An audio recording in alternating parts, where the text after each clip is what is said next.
Pastor Shalem రాజు చేసినటువంటి comments పైన రాష్ట్ర వ్యాప్తంగా దుమారం రేగుతా ఉంది. ఇదే అంశానికి పైన మాట్లాడేందుకు విశ్వ హిందూ రక్షా పరిషత్ జాతీయ అధ్యక్షురాలు యమునా పాఠక్ గారు మనతో పాటు ఉన్నారు. కొద్దిసేపటి క్రితమే తెలంగాణ డీజీపీకి ఫిర్యాదు చేశారు. ఎట్లాంటి రెస్పాన్స్ వచ్చింది, అసలు ఏం జరిగింది మేడం? రాష్ట్ర డీజీపీ గారు చాలా సానుకూలంగా స్పందించారు. మహిళల పట్ల ఎవరైనా ఎటువంటి వారైనా ఎంతటి వారైనా అసభ్యకరమైన కమెంట్స్ చేసినా, ఒక డిరాగేటరీ కమెంట్స్ చేసినా వదిలిపెట్టేది లేదు అనేది, ఉక్కుపాదం వహిస్తామనేది మనకి భరోసా ఇచ్చారు. నాకు తెలిసి 2 తెలుగు రాష్ట్రాల్లో కూడా మహిళలను గౌరవించడం అనేది నిజంగా వాళ్ళకి తెలుసు. కాబట్టి తెలంగాణ రాష్ట్ర డీజీపీ గారు భరోసా ఇచ్చారు. తప్పకుండా దీని మీద ఒక స్విఫ్ట్ యాక్షన్ తీసుకుంటామన్నారు. రేపు రానున్న రోజుల్లో మేము ఆల్రెడీ డెడ్ లైన్ ఇచ్చాం. 48 గంటల లోపల కనుక అతను క్షమాపణ చెప్పకపోతే తప్పకుండా కూడా అతని మీద ఎలాంటి యాక్షన్ తీసుకోవాలో, ఎలాంటి చర్యలు తీసుకోవాలో ఒక పెద్ద ఎత్తున ఉద్యమమే అనేది మాత్రం 100% మేము ఈ రోజు ధృవీకరించి చెప్తున్నాము. ఎందుకంటే యావత్ మహిళా లోకాన్ని, ఏ మహిళనన్నా ఏ మహిళని కించపరిచినా హిందూ రక్షా పరిషత్ ఊరుకోదు. కాబట్టి దానికి సంబంధించి ఈ రోజు జాతీయ అధ్యక్షులుగా ఉన్నాను. తప్పకుండా దీని మీద ఒక ఉక్కుపాదం వహిస్తాము. ఎవరైనా ఇష్టం వచ్చినట్టుగా మహిళల మీద మాట్లాడతామంటే ఊరుకునేది లేదు. చట్టరీత్యా వాళ్ళకి ఎటువంటి శిక్షలు పడే విధంగానే తప్పకుండా కూడా చర్యలు తీసుకునే విధంగానే అధికారులను కూడా, యంత్రాంగాన్ని, ప్రభుత్వాన్ని కూడా విజ్ఞప్తి చేశాము. ఆ దిశలోనే చట్టపరమైన రీతిలోనే అడుగులు వేసే ప్రయత్నం మేము తప్పకుండా చేస్తున్నాం. డీజీపీ ఎట్లా రెస్పాన్స్ అయ్యారు ఈ కామెంట్స్ మీద? దాంతోపాటుగానే సోషల్ మీడియాలో అసభ్యకరమైనటువంటి కామెంట్స్ పెడతా ఉన్నారు ప్రశ్నించిన వారి మీద. దీన్ని ఎట్లా చూస్తారు? వీళ్ళందరికీ ఏంటంటే చట్టం గురించి అసలు అవగాహన లేదు. కాబట్టి యథేచ్ఛగా ఈ దేశంలో మనం ఏం చేసినా చెల్లుతుంది అని ఇలాంటి వాళ్లకు తప్పకుండా కూడా ఉక్కుపాదం పెట్టే రోజులు దగ్గరలో ఉన్నాయి. పడుతుంది కూడా ఆల్రెడీ. ఎందుకంటే ఐటీ యాక్ట్ కూడా ఉంది మనకి.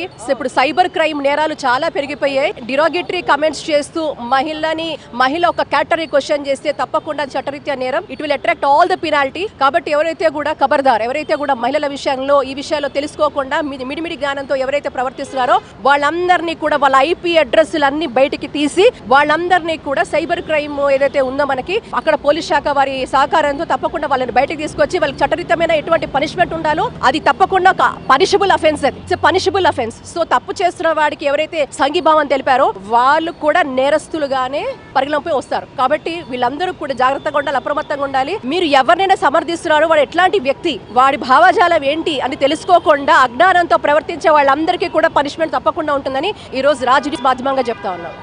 ఇప్పటికే కేసు పెట్టారు. దాంతోపాటుగానే ఎట్లా భవిష్యత్తులో ఉండబోతా ఉంది? క్షమాపణలు చెప్పకపోతే తీవ్రమైనటువంటి పరిణామాలు ఉంటాయన్నారు. ఎట్లా ఉండబోతుంది? క్షమాపణ చెప్పాలి. క్షమాపణతో పాటు అతని మీద లీగల్ యాక్షన్ ఖచ్చితంగా తీసుకోవాలని ఈ రోజు మేము అఫీషియల్గా డీజీపీ గారికి వినతి పత్రం కూడా ఇవ్వడం జరిగింది. అతని మీద చట్టపరమైన చర్యలు కావాలి. ఎందుకంటే ఈ రోజు ఒక పెద్ద ఫ్యాషన్ అయిపోయింది. మహిళలు అనొచ్చు, మహిళలను ఎవడైనా ఏదైనా మాట్లాడితే ఊరుకుంటా అంటే లేదు, మహిళా లోకం ఊరుకోదు.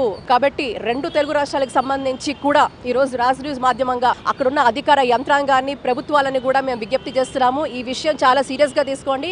ఇది ఒక్కటే కాదు, ఎంతో మంది ఈ రోజు ఒక రిలీజియస్ ఇన్ఫ్లుయెన్సర్ గా ఉన్న శాలం రాజు అనే పాస్టర్ ఈ రోజు అనేక మంది అతని దగ్గరకు వచ్చి అతను చేస్తున్న బోధన ఏంటి అంటే మంచిని ప్రేరేపించే బోధన కాదు, సమాజానికి ఉపయోగపడే బోధన కాదు. పూర్తిగా కూడా ఒక సభ్య సమాజంలో మనుషుల వ్యక్తుల మధ్యలో చిచ్చు పెట్టే విధంగా, సోషల్ అన్రెస్ట్ క్రియేట్ చేసే విధంగా, అన్డెమోక్రటిక్ గా, అన్కాన్స్టిట్యూషనల్ గా, పూర్తిగా విరుద్ధంగా ఉన్న ఈ చర్యని, అంటే ఎంతో మంది మనుషులు వస్తే వాళ్ళని కలుషితం చేసే ఒక ప్రయత్నం చేస్తున్నాడు. పూలు పెట్టుకునే మహిళలందరూ బజారు మహిళలే అని చెప్తే అతని ఉద్దేశం ఏంటి? అది చెప్తున్నప్పుడు అనేక మంది ఎవరైతే అక్కడ కూర్చున్నారో వాళ్ళు చప్పట్లు కొడుతూ వాళ్ళు కూడా ఆనందించారు. అంటే వీళ్ళు ఏం చేస్తున్నారు? రేపు పొద్దున ఎవరైనా కూడా మహిళలు పూలు పెట్టుకొని బయటకు వెళ్తే వీళ్ళు చూసే దృష్టికోణం ఎలా ఉండబోతుంది? ఆడవాళ్ల పట్ల అసభ్యకరమైన బిహేవియర్ కావచ్చు, ఆడవాళ్ల పట్ల జరుగుతున్న ఏవైతే ఆకృత్యాలు జరుగుతున్నాయో ఇటువంటి ప్రసంగాలు విని ఎవరైనా కూడా తప్పు చేసే అవకాశమే మెండుగా ఉన్నాయి. కాబట్టి ఇది పూర్తిగా కూడా ఒక సోషల్ ఫ్యాబ్రిక్ ని దెబ్బతీసే విధంగా, ఒక సోషల్ అన్రెస్ట్ ని క్రియేట్ చేసే విధంగా, ఇది పూర్తిగా కూడా చట్టరీత్యా నేరంగా మనం పరిగణన తీసుకోవాలి. పూర్తిగా కూడా ఎన్నైతే సెక్షన్స్ ఉన్నాయి, సెక్షన్ 509 లాంటిది